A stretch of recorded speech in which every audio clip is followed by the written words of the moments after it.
Bago kita mag-start sa pagpanghatag, mag-ceremonial gift giving lang ako anay sa aton principal nga upod sining bag abo ang paglaom para sa aton mga grade 1 nga in the future maging kasubong kamo ay hanamon kasubong sa iban nga mga pumuluyo sa ilog agud to nga magbalik bisan wala na diri ka istar nagabalik ang isip nagabalik ang tagipusoon para kita tanan mabuligan.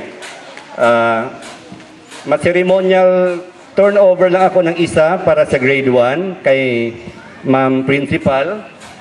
Kag mga grade 1, sino sila mga grade 1? Ini may unod na nga school supplies. Ibilin ko ini sa office ni Ma'am Yap. Ari saksi ang iban nga mga teachers ninyo. Sudlan ini sang kun ano ma'am nga very good achievement sang grade 1 nga recipient sang subong nga programa.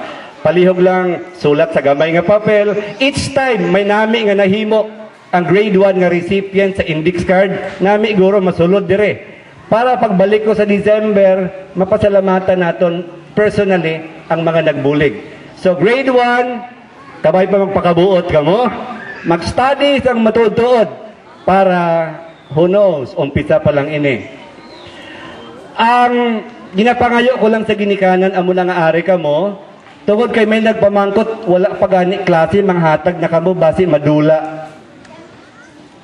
Tipigan natin ini para pag-abot sa first day sa school year, sa June, si manang ninyo Flair o si ma'am ninyo Celia, magapamasyar inadere by surprise.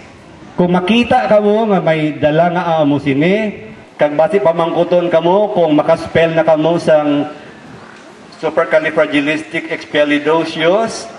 Hindi na siyang longest word, may longer pa. Tagaan ka mo sing dugang. Pero pangabayon ko kamo magpabilin karon. Gusto ko ma-picture ta ang 175 children nga may dala-dala nga bag. Kay pagkatapos ang group picture taking naton, may ara kita nga raffle. Ano ini ang raffle? I-turn over ko anay kay Ma'am Yap, Roy.